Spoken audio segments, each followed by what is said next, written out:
La salvación y la persecución, ambas cosas, la salvación y la persecución existen cuando la persona cristiana se distingue de la legión que es la masa. Por eso hemos titulado a nuestra plática El cristiano es un raro en la sociedad. El cristiano es un raro, ¿no? Entonces, no les sorprenda. ¿Por qué? Porque hay dos tipos de multitudes. Hay dos tipos de multitudes. Miren, la que es consciente en la multitud en que cada individuo sigue siendo consciente de sí, crítico de lo que está haciendo, y la multitud inconsciente, la masa. En el ejemplo del primer caso, de una multitud que ha entendido, una multitud en que cada individuo, aunque está en la multitud, cada uno de ellos ha sido iluminado, es lo que celebramos este domingo, el momento en que el Señor se acercó a la ciudad de Jerusalén, montado, como decía el profeta, humilde en un burrito. ¿Sí? Entre paréntesis, subrayemos la humildad de Jesús. Ya hemos dicho que no se trata de ser líderes de la soberbia, del éxito mundano, sino de la humildad. Montado en un burrito, tu rey viene a ti, decía el profeta, humilde. Y entonces los discípulos, y luego los jóvenes, y luego gran parte del pueblo, se iba juntando para poner sus mantos a la manera de una alfombra de honor y tomar palmas en las manos y gritar Hosana, que quiere decir sálvanos ahora, Hijo de David, que es el título que cumplía la promesa de Dios de que Él establecería un reino eterno de un descendiente del rey David. Hosana al Hijo de David. Esa es una multitud iluminada, es una multitud consciente. Sabe por qué está gritando, sabe quién es la persona que está entrando ahí como rey. Y hace rato cantábamos que el retorno de Cristo será muy semejante. Algunas interpretaciones de Apocalipsis piensan que el Señor viene de manera secreta, se lleva a la iglesia, luego pasan 7 años de tribulación y después ya viene el Señor otra vez. No, la idea en realidad de la entrada triunfal es diferente. El Señor viene hasta las nubes, como dice la primera carta a Tesalonicenses. Salimos a recibirlo como los que lo encontraron montado en el burrito y luego todos entramos con él al reino. ¿Sí me explico? Esa es una multitud consciente. La iglesia está formada de una gran multitud, como la del Apocalipsis. Dice el visionario Juan, yo veía a millares de millares con ropas blancas frente al trono con palmas en sus manos. Una multitud consciente. Pero hay también multitudes inconscientes, manipuladas, sin pensamiento crítico. Este es el caso que estamos estudiando en el libro de los Hechos. Allá vamos al capítulo 21 de Hechos. A partir del verso 28,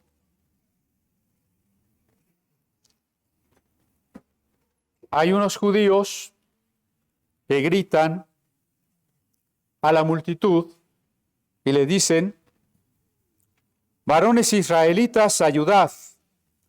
Este es el hombre, señalando a Pablo, que por todas partes enseña a todos contra el pueblo, la ley y este lugar. Y además de esto, ha metido a griegos en el templo y ha profanado este santo lugar.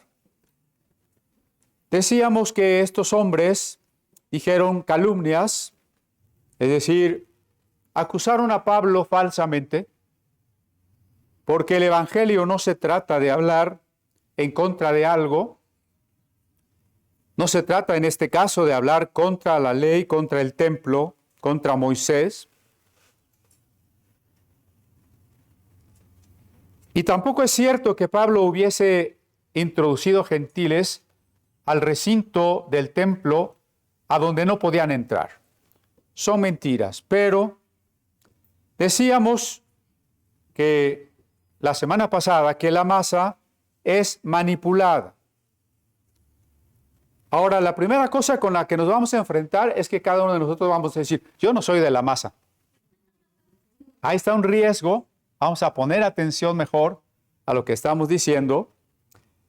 ¿Por qué? Por ejemplo, hoy por las redes que se llaman sociales de la Internet, la primera forma en que en este tiempo de tecnología la masa es manipulada son las redes sociales.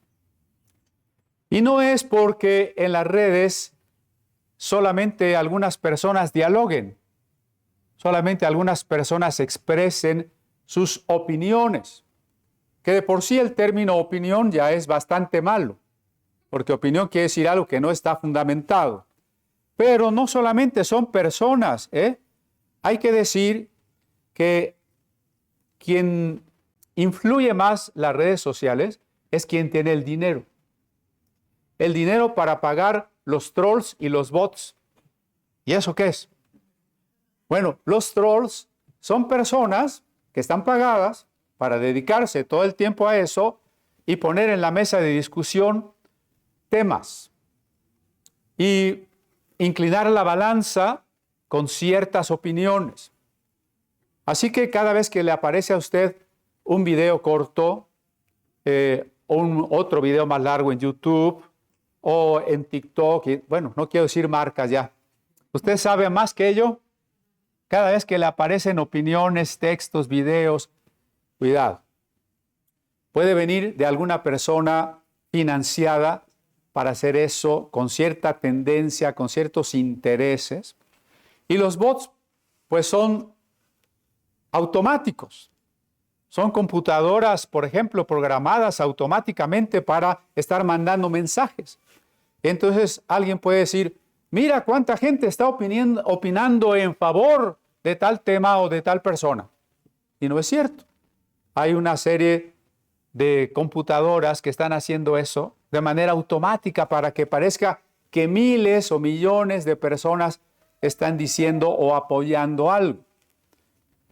Nuestro hermano David Plaza sabe más de eso que yo. A lo mejor, ¿cómo ves si el otro domingo nos compartes ese asunto, David? ¿Sí? Bueno, ya lo comprometimos, ¿verdad? Yo aquí me siento neófito en esos temas. Pero cuidado, entonces, porque no todo lo que vemos allí ni siquiera es un diálogo con personas. Además de que la modalidad de las opiniones, que a veces sí son de personas, son de un nivel verdaderamente deplorable. Ni siquiera entienden un argumento. Están atacando algo que ni se dijo, o están insultando, están descalificando, ¿no? Cuidado entonces cuando usted empieza a moldear sus gustos, sus opiniones por las cosas que se publican. Además, pues el problema hoy es muy curioso, porque en la masa seguimos a la multitud de manera irreflexiva, sin conciencia, pero a la vez hoy se está ofreciendo algo paradójico a la masa. la identidad, que tú seas diferente. ¿Sí ven que es paradójico? Eres parte de esta masa y queremos que sigas siendo parte de esta masa, pero que te sientas diferente. ¿Y de qué manera la gente pretende sentirse diferente? Ah, pues yo me voy a alargar las orejas, voy a poner aquí un aretote, yo me voy a poner un tatuaje por acá que se vea, ¿no? Me voy a poner unos pantalones rotos porque así voy a ser diferente a todos, ¿no? Ah, no, bueno, yo me voy a pintar los pelos de morado, sí, me los voy a parar, ¿no? Con todo eso no está siendo diferente. Está siendo igual a otros millones que están haciendo exactamente lo mismo. Y lo único que estamos diciendo es que no sabíamos quiénes somos. Yo solo puedo entender que soy diferente desde la manera en cómo Dios me ve. Yo solo puedo entender que soy diferente cuando sé quién soy para Cristo, qué ha hecho Cristo conmigo. Por eso es que cuando un joven pregunta si es bueno o malo tatuarse, habría que preguntarle, ¿no sabes quién eres? ¿Necesitas construirte una identidad? ¿Por qué quieres hacer lo que todo el mundo hace? ¿Por qué no mejor te preguntas eso? ¿Por qué estás en la corriente donde la supuesta estética del cuerpo ha venido a suplir el verdadero cultivo del espíritu? ¿Por qué te has dejado arrastrar por esa corriente? Y lo más triste es que hay pastores que desde el púlpito dicen que no tiene nada de malo, que es arte, que hasta te pongas el nombre de Jesús y así hasta predicas, ¿no? Terrible y triste. Bueno, hermanos, si alguien ya se tatuó, no se sienta condenado, ya nomás pídale perdón a Dios. ¿Verdad? Pero si no lo ha hecho, tenga cuidado. Pero sobre todo, no se deje arrastrar. ¿Qué es lo que estamos tratando de mostrar hoy? Que no se deje arrastrar. Los tatuajes, entonces, la ropa, la fama en las redes, son maneras en que queremos ser diferentes, en que queremos ser conocidos. ¿Qué no hacen las personas porque les pongan una manita para arriba? Desgraciadamente ya tenemos muchos anglicismos en nuestra lengua española, con perdón de Graham, ¿verdad? Dicen like, pero bueno, digamos manita para arriba. Con tal que les pongan mucho me gusta, la gente hace cosas absurdas. Hay gente que se ha muerto por tratar de firmar algo atrevido, diferente.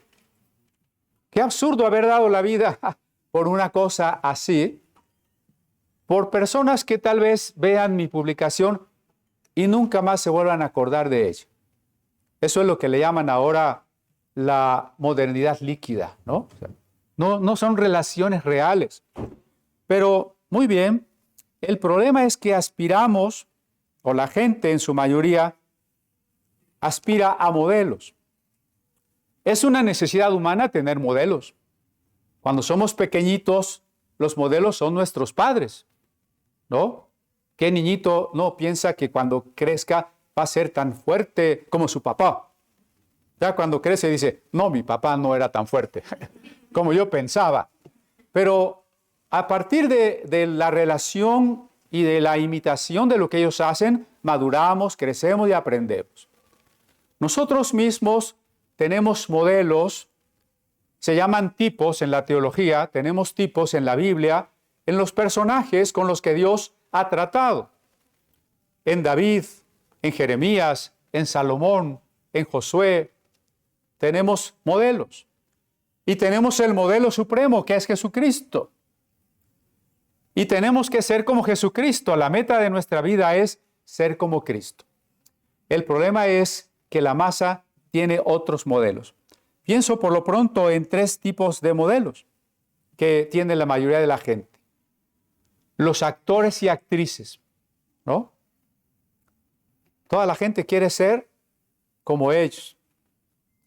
Cuando llegan a un lugar, quieren que les den su autógrafo. Leen las revistas para ver cómo se visten, en qué casa viven, qué hacen, para ser como ellos. Otro tipo de modelos son los cantantes. Los de música fea. Ojalá fueran los hermanos del coro. Pero los modelos de la gente son los cantantes de la música superficial, repetitiva, sin contenido musical. Y lo mismo, la gente quiere peinarse como ellos, quiere usar la ropa que ellos han utilizado, quiere drogarse como ellos se drogan. Todo lo que ellos hacen, la gente quiere hacerlo. Deportistas, boxeadores, futbolistas que hasta llegan a ser gobernadores, ¿no? Imagínense. Y el terrible otro modelo que tiene la gente, los narcotraficantes. Los niños, muchos jóvenes, quieren ser tan exitosos, tener su pistolota, sus carrazos, sus mujeres, sus residencias, como los narcotraficantes. No sé si el día de ayer o de antier, en un palenque aquí en Texcoco, el cantante no cantó los narcocorridos que la gente esperaba.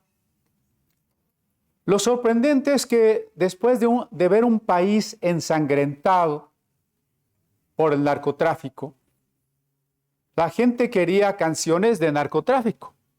Y como no las cantaron, la gente hizo un motín y empezó a romper asientos, a aventar cosas, rompió los instrumentos, hizo un relajo total. Y cuando yo veía esos videos de la noticia, decía, ¿a qué grado de idiotez hemos llegado? ¿No? Estás viviendo los secuestros, los asesinatos, las extorsiones por parte del crimen organizado y quieres celebrar y quieres cantar al crimen organizado, pero además te enojas y te violentas porque no te lo permiten. Yo no sé si estoy comunicando el grado deplorable de la falta de pensamiento crítico. Crítico no es hablar mal de otro, sino distinguir. Crítica viene del griego krinein, que quiere decir juzgar. Juzgar, distinguir, valorar, eso quiere decir, ¿no? Por eso, en este verso 28, se da un mensaje falso. La calumnia persuade a la multitud. Aquí subrayo la palabra persuade. Porque la persuasión, que es motivar las emociones, mover las emociones, eso es la persuasión. A la gente le gusta lo emocionante, lo que siente inmediatamente. Frente a una música rítmica, queramos o no, ya estamos moviendo el piecito, ¿no? O la cabeza. Y hace poco creo que les conté que fui a una asamblea de un intento de formación de un partido cristiano. No estoy ahí. Es más, no sé para qué fui. Pero triste porque el nivel de discurso era, es que somos líderes y vamos a realizar nuestro sueño todos. Ya nos volvimos como lobos, ¿no? A ver, ¿quién grita más fuerte de este lado? No, a ver los de este lado. Y o sea, esos son los políticos cristianos que necesitamos. Bueno, ya saben cómo me caigo yo luego, ¿no? Porque a la gente le gustan las emociones. Por eso siempre la manipulación se da a través de las emociones. Eso se llama persuasión. El problema es que esa persuasión ha sustituido a la reflexión, al criterio, al convencimiento racional, al diálogo. Basta con que la gente sienta bonito. Como les dije, creo que hace 8 o 15 días, ¿cuáles son las iglesias más exitosas en términos de asistencia? Las emocionalistas, ¿no? Si se trata de emoción, aunque no haya habido doctrina, pero cómo gritamos, cómo sentimos, cómo nos dijeron que estamos muy bonitos. ¿Sí? Muy bien, entonces el problema es que hemos sustituido al pensamiento racional. Y entonces desde las emociones se explota también el temor y el enojo. Noten aquí cómo hacen enojar a la multitud. Este hombre Pablo ha profanado el templo, ha hablado en contra del templo. Entonces la gente se enoja. Y entonces en el 29 dice, porque antes habían visto con él en la ciudad a Trófimo de Éfeso, a quien pensaban que Pablo había metido en el templo. Trófimo era un cristiano gentil que venía con la compañía apostólica y que los judíos lo habían visto con Pablo en la ciudad, no en el templo. Pero inventaron, obviamente sin pruebas, que Pablo lo había introducido en el templo. Y habíamos explicado que efectivamente había un patio en el templo en el que sí podían entrar los gentiles, pero que después había un siguiente patio con un letrero que claramente todos podían comprender, porque incluso estaba en griego, que era la lengua de todos, que decía que cualquier persona no judía que traspasase ese umbral sufriría la pena de muerte. Entonces lo que estos hombres están diciendo falsamente es que Pablo ha introducido a Trófimo más allá de donde está ese letrero y que por tanto merecen la muerte. Es una acusación bastante seria. El problema pues es que no está fundamentada, frente a acusaciones u ofrecimientos o promesas políticas. Busque usted pruebas, fundamentación. No tengamos discusiones en el nivel emocional. Es que tú eres de los rojos. No, lo que pasa es que tú eres de los verdes. ¿Y eso qué? Eso no es racional. Busquemos fundamentos racionales. Cuando usted descalifique a alguien nada más porque es del otro equipo, pues ya está siendo irracional. Hay que saber si lo que la persona dice es correcto o no es correcto. Y entonces el resultado es que toda la ciudad, dice el verso 30, se conmovió.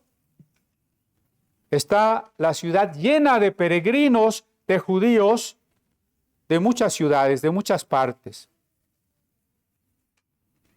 Se conmovió la ciudad y se agolpó el pueblo, y apoderándose de Pablo le arrastraron fuera del templo e inmediatamente cerraron las puertas. Es decir, es muy fácil que si se induce un temor en la multitud y resultado de ese temor podemos provocar enojo, la multitud se enardece. La masa enardecida no razona. Basta con que alguien que va pasando por ahí le digan, es que esta persona hizo tal cosa. No, vamos a lincharla, vamos a matarla. No sabemos si es culpable o no, cómo empezó la cosa, cuáles son las pruebas, pero vamos a matarla, ¿sí? Y por eso todos toman a Pablo y lo quieren matar, Lo arrastran fuera del templo. Es probable que a un lugar donde lo puedan apedrear. ¿Se acuerdan cuando Esteban fue arrastrado fuera de la ciudad para que lo apedrearan? Y así dice el verso 31, y procurando ellos matarle, no es cualquier cosa. La masa es muy peligrosa. Es muy peligrosa. Aún en el caso de un accidente. Imagínense que empieza a temblar y todos los hermanos quieren correr a la salida y uno se cae y lo aplastamos. Estamos respondiendo como la masa, ¿no? ¿Qué tendríamos que hacer si empieza a temblar? pensar que es lo más conveniente, escuchar a los que nos van a orientar y hacerlo todo con mucha tranquilidad, tratando de escuchar al Espíritu Santo en nosotros. Porque si yo soy el que salgo primero, creo que ya me salvé. Y a la hora que salgo un cable de la luz me electrocuta, pues no me salvé. Porque no escuché al Espíritu Santo, ¿no? Primero vamos a escuchar al Espíritu. Antes de actuar como todo mundo actúa. Yo recuerdo que alguna ocasión venía yo del metro de la línea desde el sur y venía gente que había salido de un partido de fútbol ahí muy cerca de la casa de Ale. ¿Dónde está Ale? Que lo acabo de ver. Acá está Ale. Y la mayoría era de un equipo. Creo que del América. Y entonces se sube un joven con una camiseta del otro equipo y todos lo empiezan a golpear y a patear. ¿Ven? Solamente porque eres de otro equipo. Pero aún eso hay que ponerlo entre comillas, porque todos los que lo patearon no jugaron el partido, ¿verdad? Y si el equipo gana, te identifican con eso. Ganamos. Oh, sí. Desde tu sillón, comiendo palomitas, ganaste, ¿no? O sea, así de absurda es la cuestión. Entonces quisieron matarlo. Es muy seria la cosa. Se le avisó al tribuno de la compañía que toda la ciudad de Jerusalén estaba alborotada. Recuerden que Judá, o en ese momento Judea, esa región, como lo mismo que Samaria o Galilea, estaban bajo el imperio romano. En particular, como la ciudad de Jerusalén tenía fama de provocar muchas revueltas, se había hecho una fortaleza pegadita al templo, la fortaleza Antonia. Y siempre ahí una compañía de soldados estaba asentada para detener cualquier motín en cualquier momento. Por ejemplo, la secta de los celotas, acuérdense que el judaísmo en ese entonces está dividido en varias sectas. A veces les recuerdo eso para que cuando alguno de los judaizantes diga, es que los judíos, usted diga, ¿cuáles judíos? Los celotas, los saduceos, los fariseos, los esenios, los qumramitas, los herodianos, los alejandrinos, ¿de cuáles me estás hablando, no? Los celotas que creían en la revolución violenta contra Roma para liberarse, a veces introducían unas personas que tenían unos puñales, en latín sica, es un puñal, sica, y asesinaban gente aprovechando las multitudes. De ahí el nombre sicarios. Así que si quizás tenían algunos para matar a Pablo, no lo dice expresamente, pero era un asunto frecuente y los soldados estaban siempre listos.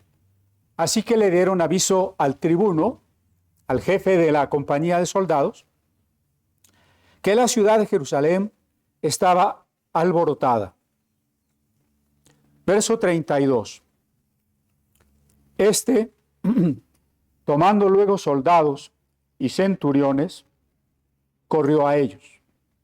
Es decir, un buen grupo de soldados. Cuando ellos vieron al tribuno y a los soldados, dejaron de golpear a Pablo.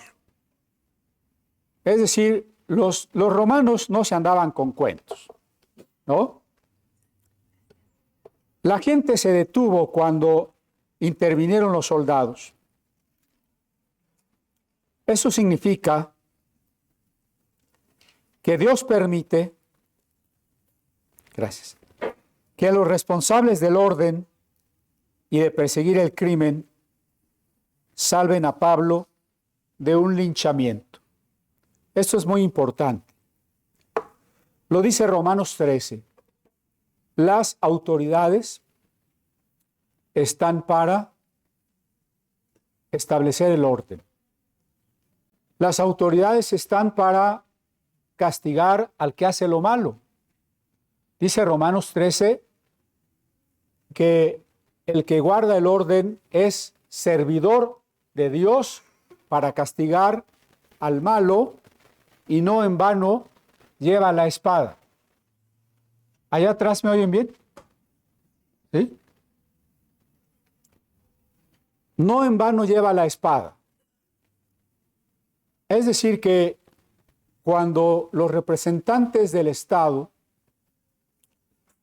no establecen el orden frente al crimen, están abandonando su responsabilidad. ¿Se acuerdan qué le dijo Dios a Adán cuando le reprendió por la desobediencia? ¿Qué es lo primero que Dios le dice a Adán?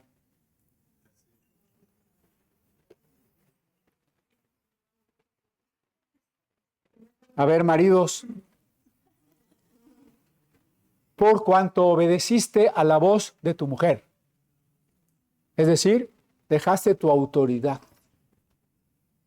abandonaste tu responsabilidad. Abandonar la responsabilidad de mantener el orden, la justicia, la seguridad de los ciudadanos, es promover el caos, es promover la impunidad. Cualquier autoridad que abandonó esa responsabilidad dará cuentas a Dios. El padre que no fue responsable con sus hijos, el marido que hizo todo lo que la esposa le ordenaba, el pastor que hacía todo lo que la iglesia quería, y los gobernantes que no tuvieron el valor, ni la capacidad o la honestidad para detener el crimen, ¿no? Van a dar cuentas ante Dios. En este caso, y gracias a las funciones de quienes llevaban la espada, Pablo se pudo salvar. Vamos a seguir leyendo.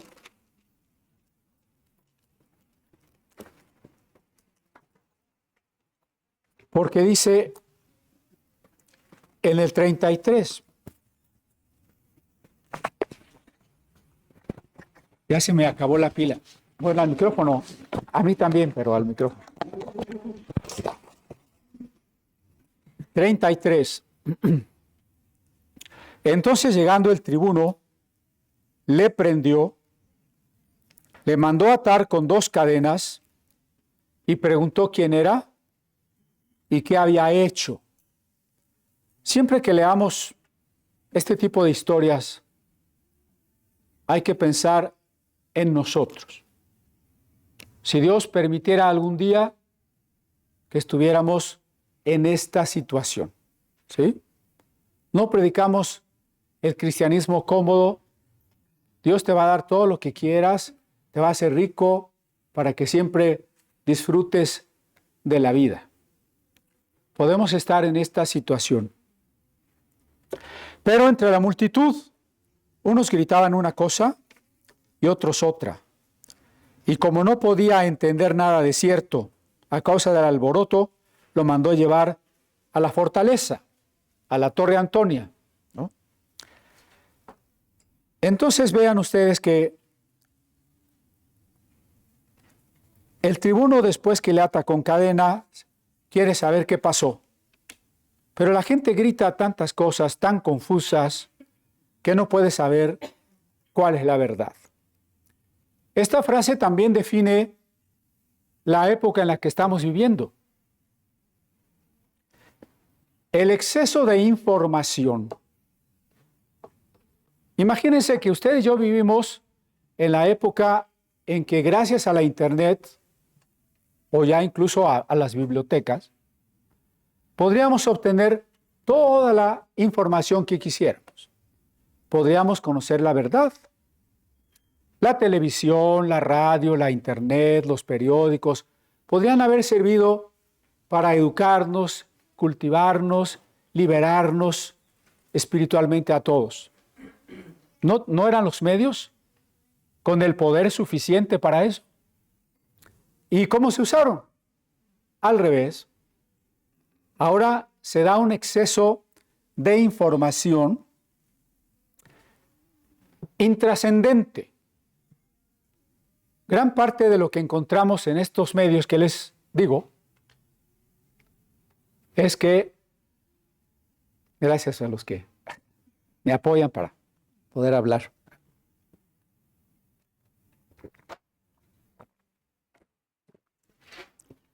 lo que encontramos en esos medios es intrascendente, ¿no? Pero también la desinformación. Es decir, que ¿a qué nos enfrentamos nosotros frente a estos medios capaces de infundirnos la verdad? Si quieren, acá hay sombrita. A que nos dan demasiada información que no sirve para nada. ¿Cuánta gente estará comentando el próximo Mundial de Fútbol? Todo va a estar lleno de eso. Las discusiones, los programas, los anuncios, todo va a ser eso. Intrascendente. ¿De qué le sirve en la eternidad si gana el equipo fulano? Es intrascendente. O la desinformación. Bueno, me voy a apurar, ¿sí? Entonces, en el verso que sigue, la muchedumbre del pueblo venía detrás gritando, ¡muera! Noten que el enardecimiento, el fanatismo, no razona. No ha pensado si Pablo es verdaderamente digno de muerte o no.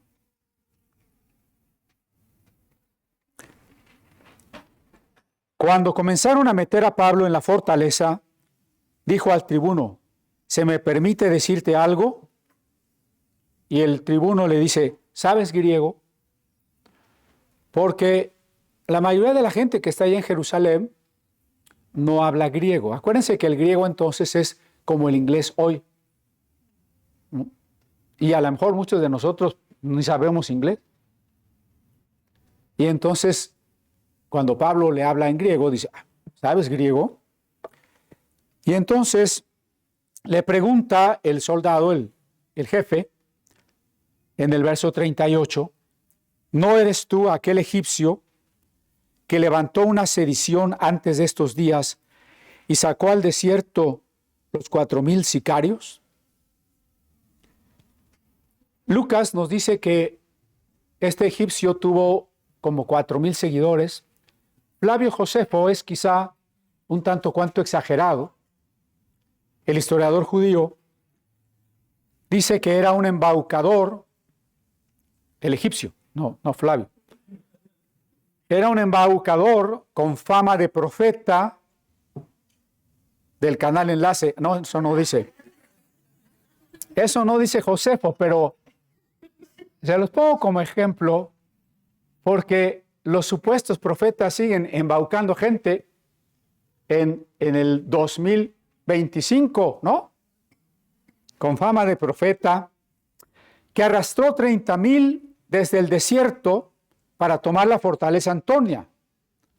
Pero Félix, el procurador, previó la estrategia, salió con la infantería pesada y con el resto del pueblo que lo quiso apoyar y terminaron con la revuelta, ¿no? Esto es lo que sucedió. Entonces Pablo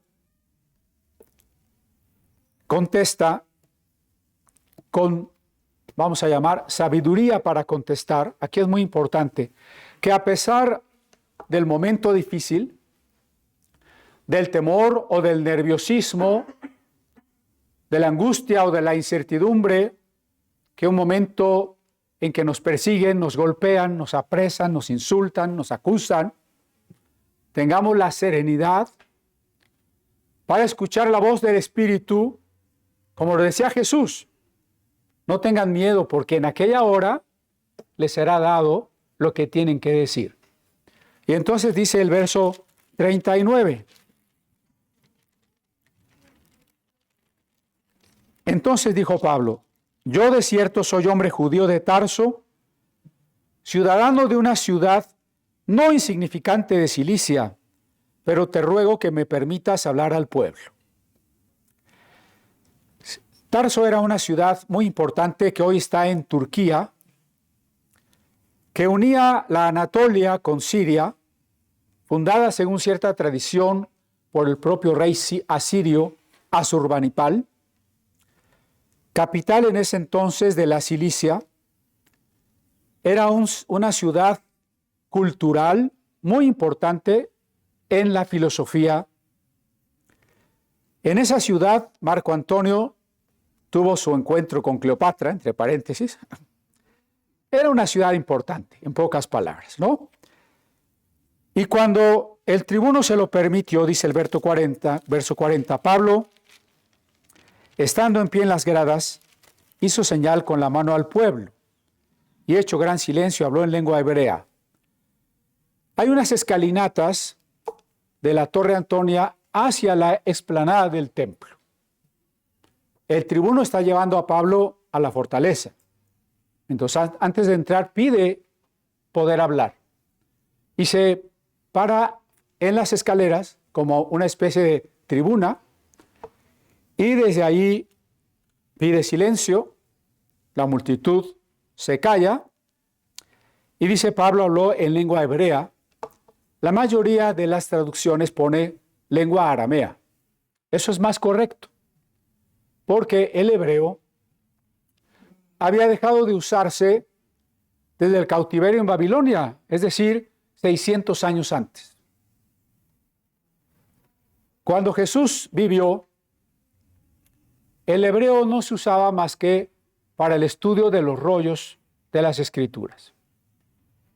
Este dato también es importante porque de repente puede venir un judaizante a decirle que Jesús hablaba hebreo y que el Nuevo Testamento se escribió en hebreo. No es cierto. Lo que Jesús y todo el pueblo en Palestina hablaba en ese tiempo, y ya tenía siglos de ello, es el arameo en su dialecto palestinense, siro-palestinense. Tan es así que cuando los rollos se leían en hebreo en Palestina, se necesitaba hacer una paráfrasis, una traducción libre, explicativa, al arameo. Esa traducción recibe el nombre técnico de Targum, y tenemos los Targumim de aquella época como prueba. Incluso la literatura judía desde esa época y toda la Edad Media está en arameo.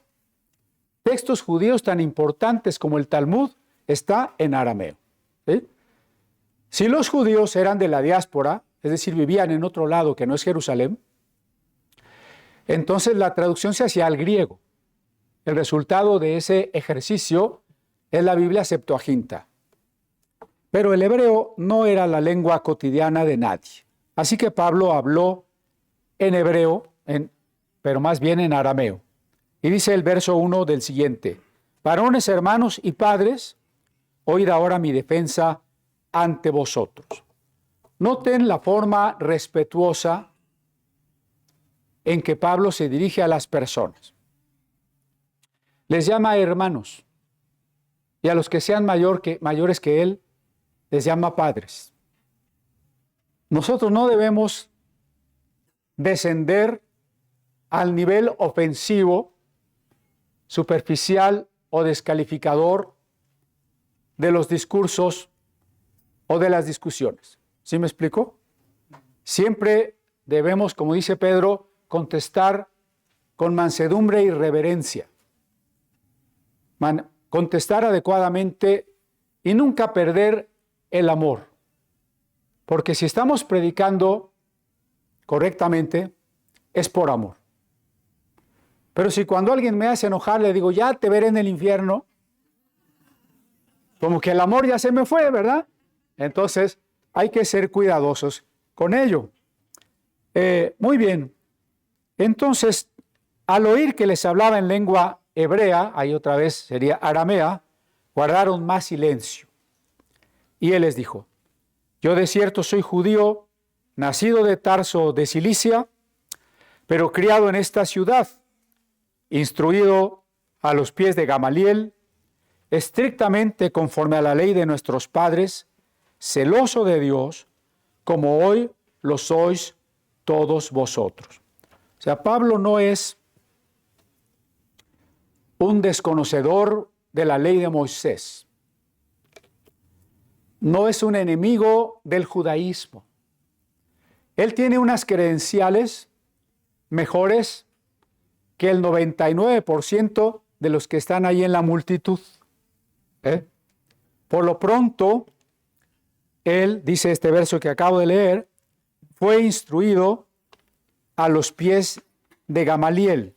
Es decir, que aunque Pablo nació en Tarso, desde muy pequeño se fue a estudiar en la escuela de Jerusalén. Y uno de sus grandes maestros ahí fue Gamaliel el anciano, Gamaliel I, cuyo nombre significa recompensa de Dios.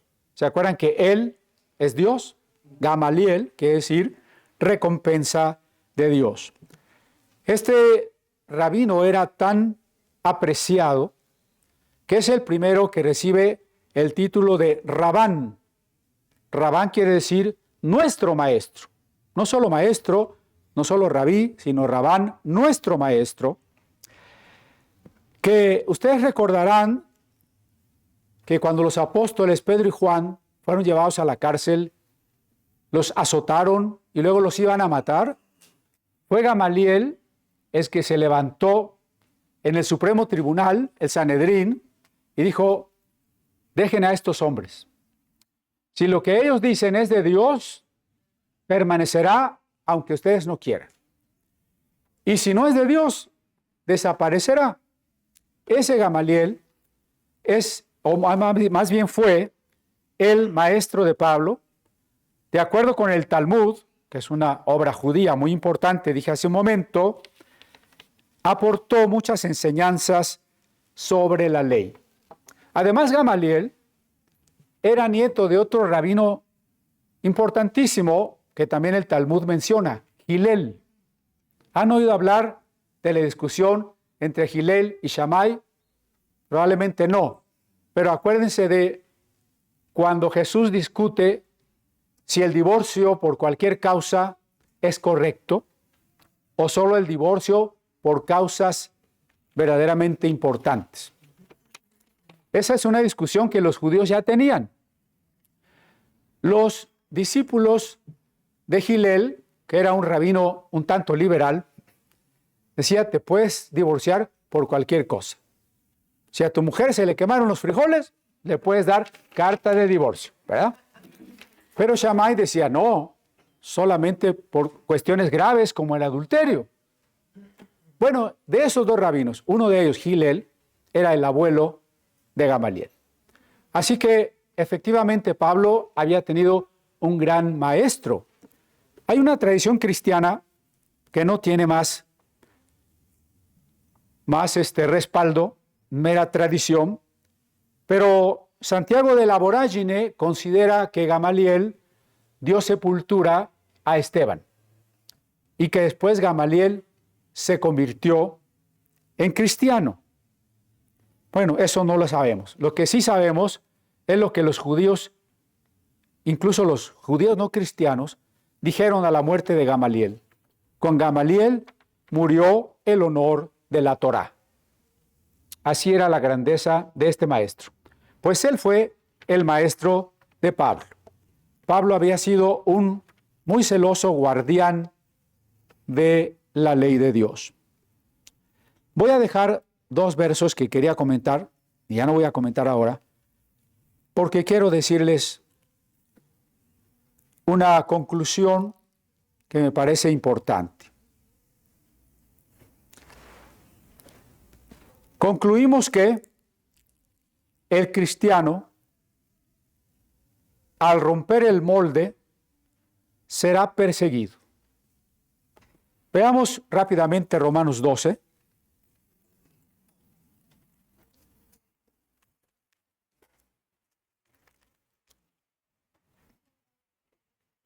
En el verso 2,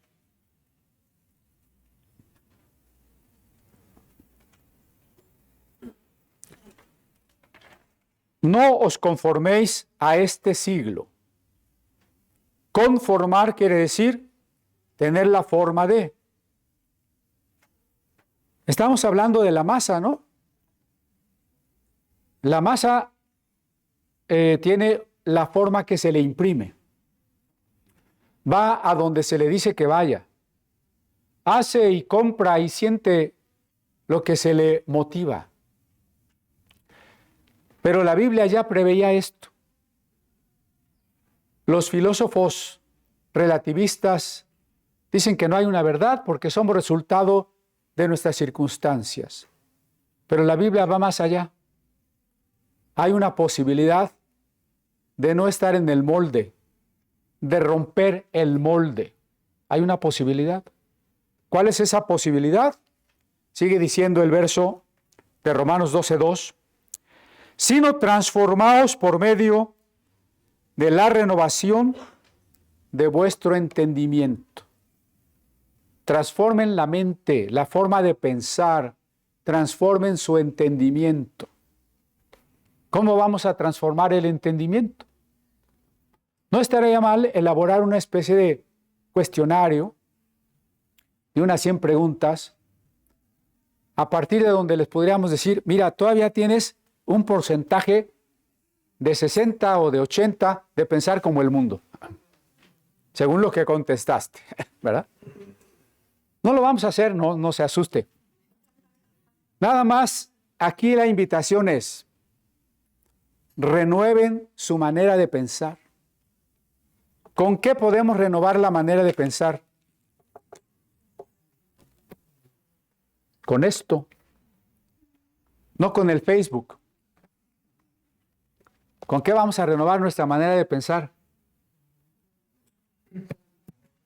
Con la Biblia, ¿no? Hay que romper el molde. Hay que seguir rompiendo el molde. Ahora, claro, cuando rompemos el molde, es muy probable que seamos perseguidos, ¿eh?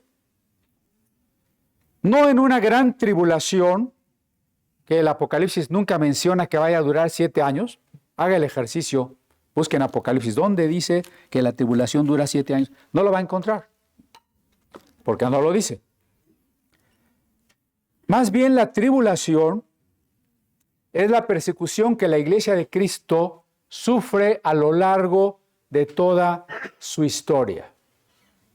Si usted cree que en México estamos muy tranquilos porque hay leyes y un Estado laico y no vamos a ser perseguidos por ser cristianos, no se le olvide que los movimientos políticos cambian las leyes de un día para otro y que la masa enardecida, pues ni siquiera le importan las leyes. Puede venir y quemar este lugar porque va a decir, ustedes están en contra de esto y de esto y de esto. No se confíe, ¿eh? Lo importante es que no aceptemos el molde del mundo. Esta semana, el día 9, se cumplieron 80 años de que Adolfo Hitler mandó a ahorcar a Dietrich Bonhoeffer, este pastor cristiano luterano de Alemania, que no aceptó el nazismo. Ahora nosotros decimos, qué bueno que no lo aceptó, pero eso no es fácil. No es fácil porque el nazismo se impuso a través de la propaganda. ¿Se acuerdan que decíamos que gracias a la propaganda podemos endiosar a una persona? gracias a la propaganda, podemos creer que una mentira es verdad. Entonces, no fue fácil.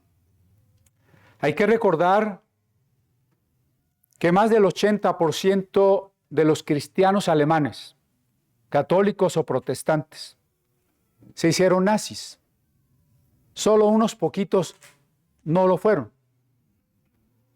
No era fácil sustraerse a la corriente, no era fácil sustraerse a las ideas que se estaban sembrando en la gente.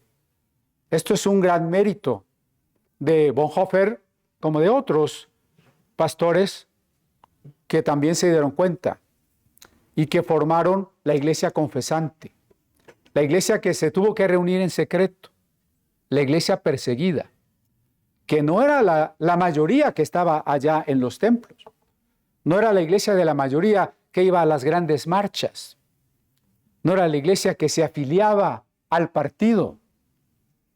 ¿Sí me explicó? Entonces Bonhoeffer escribió un ensayito sobre la estupidez humana.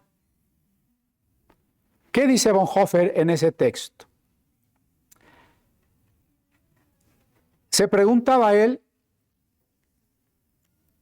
yo creo que sintió la misma desesperación que siento yo o los pastores cuando predicamos y predicamos una cosa y ¿sí, me expliqué? Que entra por aquí, sale por acá, ¿no? Y luego yo veo algunas opiniones, hasta algunas cosas que dicen en las oraciones y digo, hermanos, no pusieron atención. Pues así estaba Bonhoeffer. Dice, ya tengo años explicándoles por qué el nazismo es anticristiano, porque es anticristo. Y dice, pero la gente no me entiende, los hermanos no me entienden. Esa era su desesperación, ¿eh? Los hermanos. Y entonces él dice, ¿cómo se puede evitar la complicidad activa y pasiva con un mal gobierno? Quien participa activamente o quien simplemente camina con la corriente. ¿Cómo se puede evitar eso? Y es cuando él se da cuenta que no es un asunto de ignorancia, de inteligencia, que las personas pueden estar o ser de bajo nivel académico o con doctorados. El problema es otro. El problema es la estupidez. Ahora, no es una ofensa. Estupidez en latín quiere decir que estamos cargando algo que nos estorba. Él en particular habla de una estupidez moral colectiva. Es decir, no es una estupidez de qué tonto eres. No es ser tonto. Podemos decir, nosotros no somos tontos y estamos de acuerdo. Es una estupidez moral, colectiva, porque se da por imitación social. Usando una metáfora, se contagia, ¿no? Y entonces él dice, la estupidez es más peligrosa que la malicia, porque el mal es evidente, porque el que haga mal tal vez se siente incómodo y sabe que hizo mal, pero el estúpido no se da cuenta de la condición en la que está, ¿no?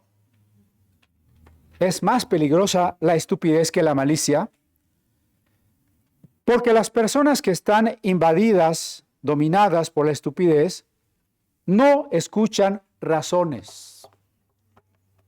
Tú les explicas y no. Les muestras hechos y te dicen que no. ¿No conocen a alguien así? Yo sé que nadie vino, pero conocemos por allá a alguien así.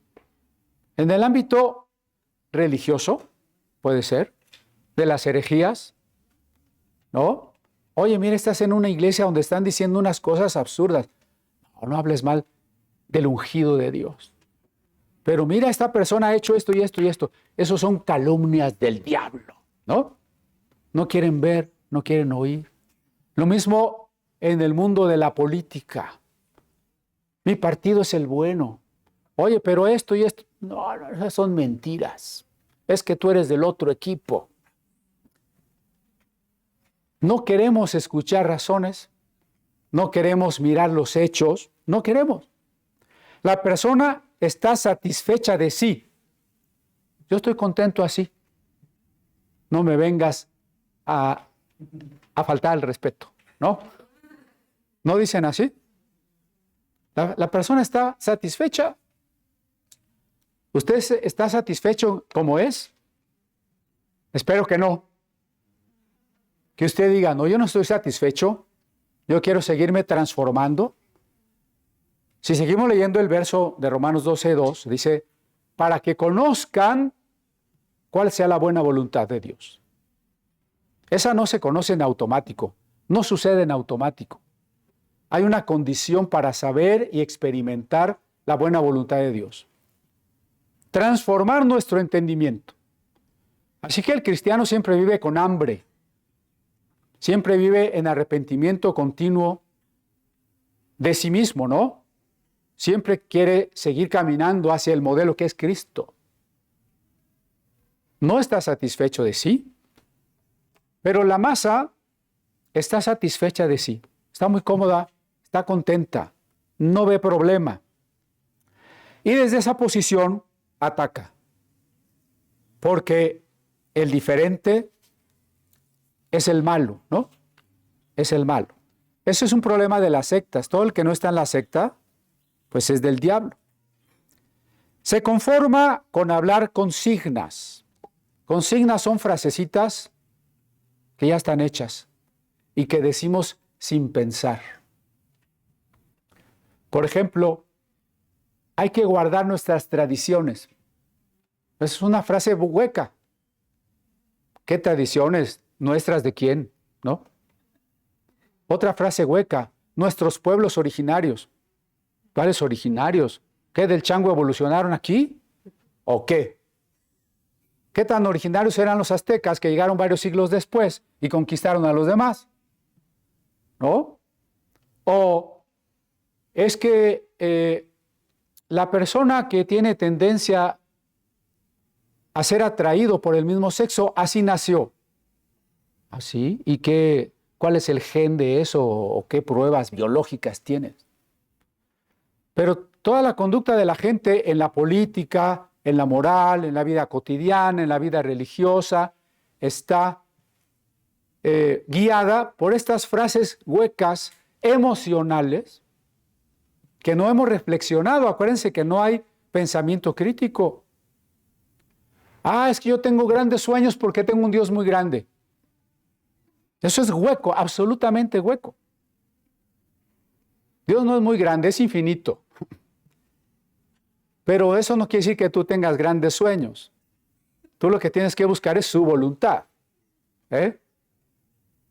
Podríamos multiplicar los ejemplos de estas frases huecas, estas consignas o eslogans con que la gente vive.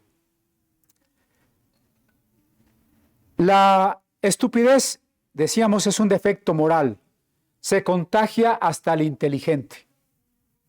Así que yo les decía, cuando yo digo de la masa, nos inclinamos a decir, no, yo no.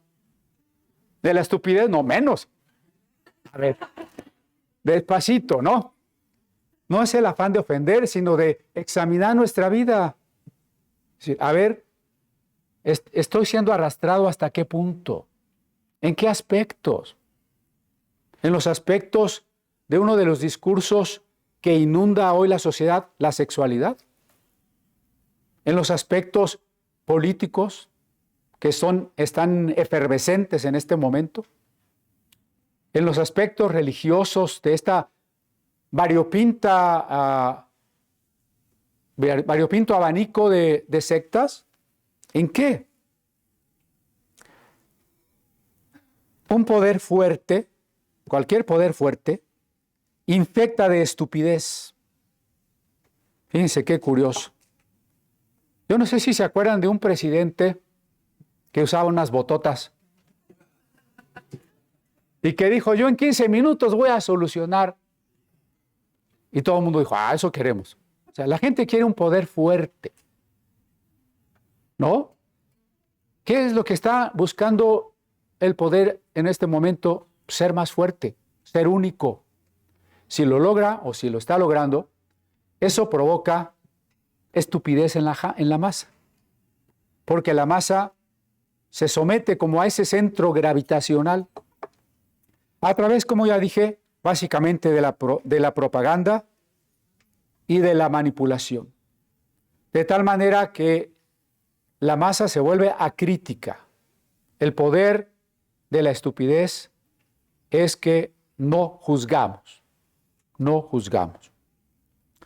Bueno, ¿cuál es la solución para nosotros como cristianos? La humildad para preguntarnos si somos parte de la masa. ¿Sí? Yo dije al principio que la salvación y la persecución vienen juntas cuando somos distintos a la masa. Preguntémonos ahora si somos parte de la masa. ¿O hasta qué punto, no? Tenemos que preguntarlo seriamente para que si Bonhoeffer estuviera aquí no estuviera tan preocupado de que no le hacemos caso. Tenemos que tener el valor para no querer pensar como todos. Se necesita ser valiente.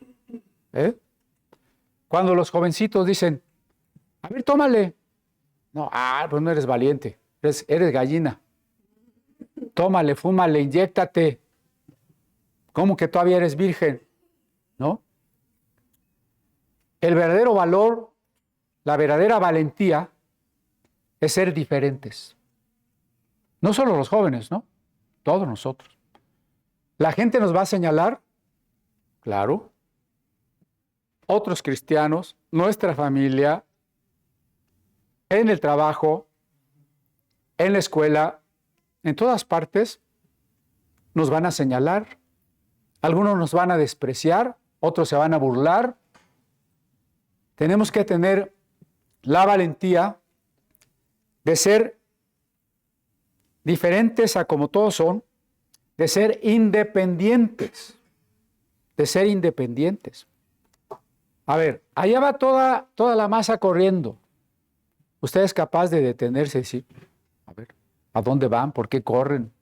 ¿Quiero yo correr o no quiero correr? ¿No? Cuando hay mucha gente eso es difícil. Miren, dice el texto que cuando Jesús regrese, será como en los días de Sodoma y Gomorra. En los días de Sodoma solo uno era diferente, Lot. Porque todos habían caído en el mismo pecado. Porque esta conducta se contagia. La conducta se contagia. ¿Sí o no? En cualquier cosa. Entonces hay que ser diferentes. Si uno asistiera a un auditorio de estos gigantescos donde hay miles de cristianos reunidos y entonces el apóstol sopla y se caen todos los de allá y yo estoy allá y no me caigo, me va a asaltar una duda. ¿Será que yo estoy mal? ¿No le ha pasado que está en un lugar donde todo el mundo está haciendo cosas raras y usted no y dice, ¿será que yo estoy mal? Yo soy el duro de corazón, el incrédulo. No necesariamente. Sea usted independiente, crítico. Sométase a lo que dice la Biblia, nada más. Y seamos diferentes, ¿sí? Diferentes como lo fue Abraham en Ur de los Caldeos. Es el único que entendió un solo Dios invisible. Diferentes como Daniel en Babilonia, que no adoró al rey ni a los ídolos, aunque lo condenaron a muerte. Diferentes como Noé en el diluvio. Así, hermano, usted no aspire a ser popular. a que le den muchos me gusta en las redes sociales. No aspire a nada parecido. Aspire a ser diferente. No por el hecho mismo de ser diferente. Eso no tiene importancia. Soy diferente porque mi modelo es Cristo. Mi modelo no es el que la gente tiene. Diferente porque me he resistido fuertemente a ser arrastrado por la masa, por la marea de las modas, por la estupidez de la sociedad y del poder. Me he resistido. Y por eso, y solamente por eso, seré como Abraham, como Daniel, como Noé. Amén.